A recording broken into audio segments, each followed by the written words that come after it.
Hi YouTube, it's Kathy, and this is my weekly entertainment wrap-up for July 25th through 31st. This week I read 2 books, I watched 2 shows, I watched 2 movies, and I listened to 2 books. First this week I finished my yearly reread of Me and White Supremacy by Lila F. Saad. I reread this every year. This is the 3rd time I've read it now. This is an incredibly resourceful book that started out as an Instagram challenge that happened over 28 days, and now it's set up to be you reading 28 different days of these different topics and then doing journal reflective prompts on all of those days. If you're at the beginning of your anti-racism journey, this is a wonderful resource. Even if you're partway through that journey, this is still a very valuable resource. And as I've just said, I've pledged to reread it every single year in addition to reading other texts. The other book I finished this week was an advanced reader's copy of The Dead and the Dark. This is a book about a girl who has 2 dads and they are both TV ghost hunters. Her relationship with one of her dads has been strained for quite some time, to the point where she doesn't even think that he really likes her. So she and the dad she relates to go to meet up with her dad in this very small town where some creepy things have been happening and the town seems really mad that he's there. Our other point of view character is a girl from this small town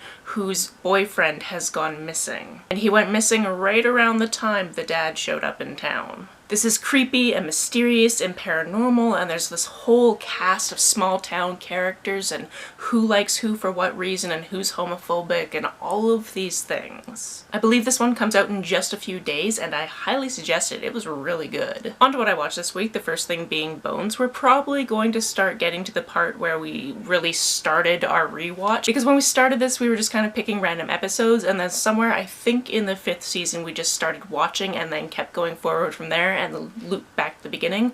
We're in the 4th season now, so it's really getting to the points where we're meeting all of the interns that we see throughout the show, and I really love that. I also watched this week's episode of RuPaul's Drag Race All-Stars, and the wrong person went home. But yeah, that was epic. Also, when are we going to find out what the game within a game is? Because it feels like it should have come up by now, and I'm just wondering, is it a separate show and I need to watch it and nobody's told me? Like, when is this going to come into play? Are they just the 7th season people? Is that what's happening? I don't know. While I was away on a small vacation, which by the way I did the vacation book tag, and you should check it out just to see the location we were staying in because it is stunning, we ended up watching the movie The Way. This is directed by Emilio Estevez and it stars Martin Sheen, who is his father, and it's about a father-son dynamic and going on this very long trek through Spain, and I really enjoyed it. Actually, one of the people that we were visiting has actually done a section of this trek and intends to do the rest of it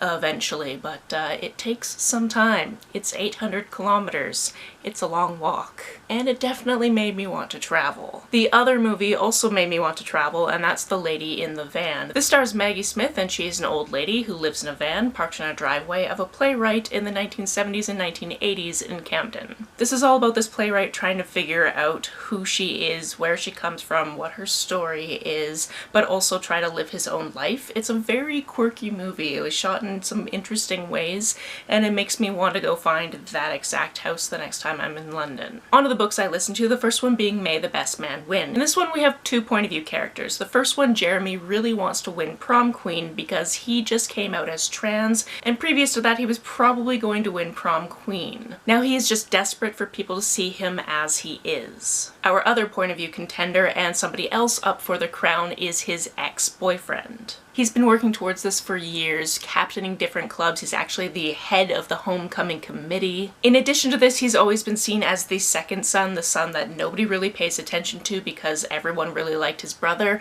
and his whole family's been pretty ableist since they found out that he's autistic. This is actually something he's hidden from the school, all of his friends, except for his ex-boyfriend. I thought this was a great premise. It went to some severe extremes. I really enjoyed how it played out, and I really enjoyed seeing these characters come to a head. The other book I listened to this week was Mostly Dead Things. This one is a little bit weird. It has to do with this woman who works in taxidermy, and she inherited the shop from her father, who inherited the shop from his father, so it's a family business. However, soon after the opening of this book, she finds him dead in the shop. This book is not only an exploration of the family's grief to do with this occasion and the family business, and her mom does some very particular things to do with her own grief, but it's also an exploration of this family as a whole, because there are some really uncommon dynamics. A lot of this flows freely from the present to the past and different dynamics between different people and different characters that we don't even get to see